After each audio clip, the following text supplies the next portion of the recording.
अस्सलाम वालेकुम जी, welcome back to my channel. उम्मीद करती हूँ आप सब लोग खैरियत से होंगे।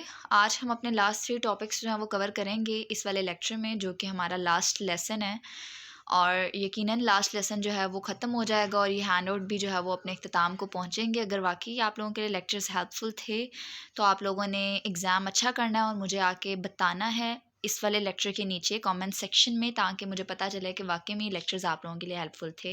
सो स्टार्ट करते हैं। पहला टॉपिक 86 है, critical approaches to language literacy and work place setting. बहुत ईजी टॉपिक है, सिंपल। हमने वर्क प्लेस सेटिंग में लैंग्वेज का यूज़ देखना है। तो इसका मेन कॉन्सेप्ट क्या है? क्रिटिकल फोकस है लैंग्वेज पर और लिटरेसी पर वर्क प्लेस सेटिंग में, ठीक है। इसमें हम एक्टिव एंगेजमेंट के बारे में बात करते हैं, उसके अलावा जो चेंज आता है उन सब के बारे में। सो यहाँ वर्क प्लेस सेटिंग की बात तो की जा रही है, लेकिन यहाँ साथ ही साथ एक चीज़ बताई जा रही है कि लैंग्वेज यूज़ जो है वो बेसिकली कनेक्ट है पावर स्ट्रक्चर के साथ। अब किस तरह से, एक एग्जांपल देखें। यहाँ पर डॉक्टर पेशेंट इंटरेक्शन की बात की गई है, जिसमें क्या होता है, हाईलाइट किया गया है डॉक्टर के बारे में कि वो अपनी डिस्कोर्स से इस्टेब्लिश करता है, यानी कि अपनी कम्युनिकेशन से इस्टेब्लिश करता है अपने रूटीन को, और जोर डालता है अपने अथॉरिटेटिव रोल पर अपने एक्शंस में। किस तरह से? बिकॉज वो डॉक्टर है, ऑब्वियसली वो एक अथॉरिटी शो करवाएगा, जबकि एक पेशेंट है तो वो पावर में उससे कम होगा।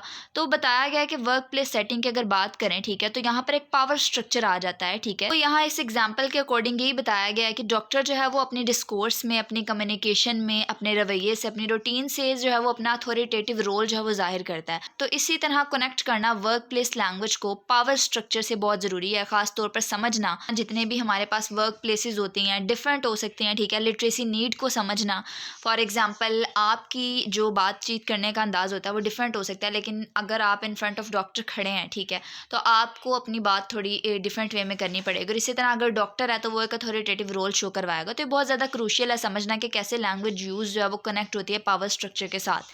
तो जस्ट इसमें यही बताया गया है, आप एक दफ़ा इसको पढ़ेंगे तो आपको अंदाज़ा हो जाएगा। जस्ट यही चीज़ यहाँ पर बार बार एक्सप्लेन की गई है आपके अंडरस्टैंडिंग के लिए। जस्ट उसके बाद टॉपिक 87 स्टार्ट करते हैं, जो कि क्रिटिकल फ्रेमवर्क्स है। क्रिटिकल फ्रेमवर्क जो है उसमें क्रिटिकल थिंकिंग की बात की गई है, ठीक है। क्रिटिकल थिंकिंग में मसला हल करने या टेक्स्ट को समझने के लिए ज़्यादा मुकम्मल तज्ज़िया शामिल होता है। ज़्यादा जो एनालिसिस होता है ना, एनालाइज करना चीज़ों को, वो शामिल होता है, ठीक है। इसमें शामिल है क्रिटिकल डिस्टेंस को क्रिएट करना। अब क्रिटिकल डिस्टेंस बेसिकली क्या होता है, शॉर्ट फॉर्म में बताती हूँ कि ये एक तरह से एनालिटिकल पर्सपेक्टिव होता है, ठीक है, उसको बरकरार रखने के बारे में, जो किसी को किसी भी मौजू के बारे में ज़्यादा मुतासिर और बायस हुए बगैर, ठीक है, आज़ादाना तौर पर सोचने की इजाज़त देता है। यानी कि आज़ादाना आप अपनी राय भी दे सकते हैं और आप अपनी बात भी कर सकते हैं बगैर किसी बायस के, ठीक है, या बगैर किसी अनफेयर वे के थ्रू जो है वो आप अपनी बात इजीली दूसरों तक कन्वे कर सकते हैं, ठीक है। तो ये एक आज़ादाना तौर पर सोचने की इजाज़त देता है एक पर्सन को, ठीक है। तो ये क्रिटिकल डिस्टेंस था। तो इसमें यही बताया गया कि क्रिटिकल डिस्टेंस को क्रिएट करना इसमें शामिल है। बाकी वो कहते हैं कि इसमें स्किल्स और रूल्स वगैरह शामिल हैं क्वेश्चनिंग के लिए जो सिखाए जा सकते हैं, ठीक है। उसके अलावा वो बताते हैं सेकंड पॉइंट में कि लिटरेसी क्रिटिसिज्म में जो है वो क्रिटिकल रीडिंग का एम है ऑब्जेक्टिव टेक्सचुअलाइजेशन का जायज़ा लेना, ताकि इस तरह का जो क्रिटिकल डिस्टेंस है उसे कायम किया जा सके, ठीक है। तो यही बात है कि while the sense of critical reading and literacy criticism usually add an aesthetic dimension of textual appreciation। तो बेसिकली यहाँ पर बताया जा रहा है कि जो क्रिटिकल रीडिंग होता है ना लिटरेरी क्रिटिसिज्म में, वो बेसिकली क्या करता है, वो इन्वॉल्व होता है जो हमारे पास रिटन वर्ड्स होते हैं ना उनकी अंडरस्टैंडिंग में, ठीक है, उनकी एक तरह से ब्यूटी को शो करता है, ठीक है। जो रिटन वर्ड्स होते हैं आप उनको समझ रहे होते हैं रीडिंग के थ्रू। तो ये चीज़ यहाँ पर बेसिकली बताई जा रही है। उसके अलावा अकॉर्डिंग टू विडोसन बताया गया है कि applied linguistic as a discipline that mediate between linguistics and language teaching is of its nature. Widdowson जो है उसके अकॉर्डिंग बताया गया है कि अप्लाइड लिंग्विस्टिक्स जो है वो फितरी तौर पर एक अहम फील्ड है, एक अहम शोबा है, और क्रिटिकल होने में जो है ये मुख्तलिफ पर्सपेक्टिव्स का जायज़ा लेता है, ठीक है। उसके अलावा यहाँ नीचे भी बताया गया to be critical means that appraisal of alternative variant of reality the recognition, यानी कि डिफरेंट डिफरेंट जो पर्सपेक्टिव्स होते हैं उनका जायज़ा लेता है। तो बेसिक ये चीज़ बताई जा रही है, ठीक है। उसके अलावा नीचे जो है Widdowson being critical is a process of elevating different perspective, उसी बात को अगेन बताया जा रहा है। उसके अलावा एक इंपॉर्टेंट पॉइंट है कि critical applied linguistic is concern not merely with relating language context to social context but rather does so from a point of view that view social relation as problematic. यानी कि critical applied linguistic का ताल्लुक जो है वो सिर्फ language के context को सोशल कॉन्टेक्स्ट से जोड़ने से नहीं है, बल्कि जो सोशल ताल्लुकात होते हैं इनको मसाइल के तौर पर देखता है। उसके अलावा वो बताते हैं critical social linguistics is concern with the critique of ways in which language perpetuate inequitable social relations, यानी कि जो क्रिटिकल सोशल लिंग्विस्टिक्स है ये देखता है, क्रिटिक करता है कि कैसे लैंग्वेज कंट्रीब्यूट करती है अनइक्वल सोशल रिलेशन में, ठीक है। उसके अलावा ये एनालाइज करता है और चैलेंज करता है इस इनइक्वालिटीज़ को, ठीक है।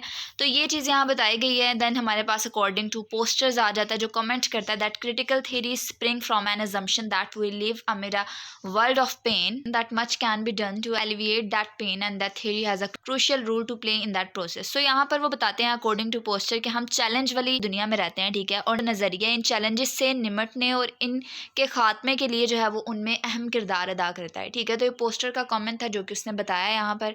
ये हमारा टॉपिक 87 था। अब हम डिस्कस करेंगे अपना लास्ट टॉपिक और फाइनली इस बुक से जो है वो इस बुक को बाय बाय कहेंगे। सो स्टार्ट करते हैं टॉपिक 88। इसमें जस्ट जो है वो सम अप किया होता है सारी चीज़ों को, तो बस उस चीज़ को बताया गया और साथ ही साथ आर्ग्यू किया गया है। यहाँ पर अगर हम देखें डेविस के अकॉर्डिंग वो आर्ग्यू करता है कि the influence of CAL is persuasive and can be unhelpful. So basically यहाँ बताया गया कि क्रिटिकल अप्लाइड लिंग्विस्टिक्स के इंट्रो ने जो है वो इस फील्ड में खदशात को जन्म दिया है, ठीक है। उसके अलावा डेविस जो है उसने सजेस्ट किया है कि इसका असर है क्रिटिकल अप्लाइड लिंग्विस्टिक्स का, ये मुमकिन तौर पर अनहेल्पफुल साबित हो सकता है। उसके अलावा नीचे बताते हैं कि critical applied linguistic as a constantly shifting and dynamic approach to question of language in multiple context rather than a method, a set of technique और a fix body of knowledge. यानी कि वो बताता है यहाँ पर कि जो हमारे पास क्रिटिकल अप्लाइड लिंग्विस्टिक्स है वो एक तरह से कॉन्स्टेंटली कि मुसलसल शिफ्टिंग का नाम है, ठीक है। मुसलसल डिफरेंट वे मल्टीपल कॉन्टेक्स्ट में जो है वो लैंग्वेज के क्वेश्चंस आ रहे हैं, ठीक है, बजाय इसकी कि एक फिक्स्ड मेथड दिया जाए, सेट ऑफ टेक्निक्स हो, फिक्स्ड बॉडी ऑफ नॉलेज हो, ऐसा नहीं है। देन नीचे वो बताते हैं critical applied linguistics imply hybrid model of research and practice, यानी कि ये जो है वो सजेस्ट करता है ब्लेंडेड अप्रोच, यानी कि डिफरेंट अप्रोचेस को मिलाकर जो काम हुआ होता है, जैसे रिसर्च और प्रैक्टिकल अप्लाइड लिंग्विस्टिक्स हो गया है, तो इस तरह से डिफरेंट मेथड्स को मिलाया जाता है इसमें। तो एक तरह से हाइब्रिड मॉडल ऑफ रिसर्च और प्रैक्टिस है। साथ ही वो लास्ट में बताते हैं कि critical applied linguistics is far more than the addition of critical dimension to applied linguistics, यानी कि क्रिटिकल अप्लाइड लिंग्विस्टिक्स जो है ये एक तरह से चीज़ों को या क्रिटिकल डायमेंशंस को अप्लाइड लिंग्विस्टिक के साथ ऐड करने से आगे की चीज़ें उससे बियॉन्ड है। उसके अलावा ये इन्वॉल्व होता है डीपर और मोर अंडरस्टैंडिंग में, क्या। तो ये सारा जो है वो एट द एंड रिजल्ट जो है वो ये निकला। तो एट द एंड उन्होंने तनकीद भी की है, इसके कुछ पॉजिटिव फैक्टर्स भी बताए हैं और कुछ नेगेटिव भी, और बताया कि मल्टीपल वेज के बारे में बात करता है जो कि बाज़ दफ़ा डीपर अंडरस्टैंडिंग मांगता है। अगर आप लोगों को लेक्चर अच्छा लगा है तो चैनल को सब्सक्राइब कर दीजिएगा ताकि आने वाली वीडियोस के नोटिफिकेशन मिल सके। इन फ्यूचर कोई बुक ऐसी जो आपके सेमेस्टर से लिंक करती होगी तो आपका फ़ायदा हो जाएगा। बाकी दुआओं में याद रखिएगा। अल्लाह हाफिज़।